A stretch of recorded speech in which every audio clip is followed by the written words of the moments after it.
Today I am coming with a challenging question.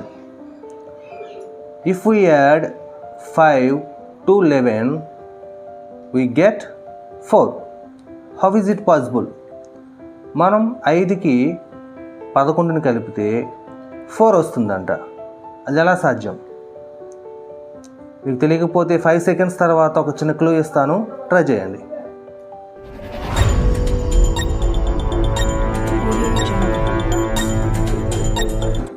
Pujitha, time ఎంత అయింది ఒకసారి వాచి? ఎంత అయింది? ఓకే రైట్, తీసుకో.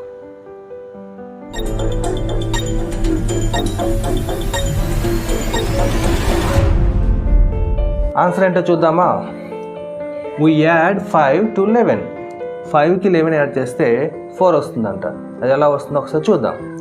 5 అంటే 5 hours ప్లస్ 11 అంటే 11 hours.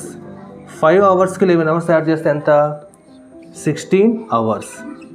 సో 16 hours మన 24 hours గడియారం తీసుకుంటే ఈ 16 అని దేనికి సమానం అవుతుంది?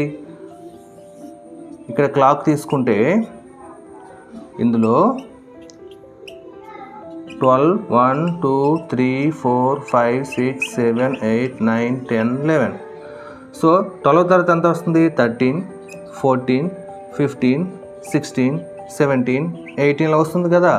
మరి 16 hours అంటే ఎంతకు సమానం? 4. సో 16 hours అంటే దేనికి సమానం? 4కి సమానమా కాదా? సో 5, 11 కలిపితే 4. This is the answer.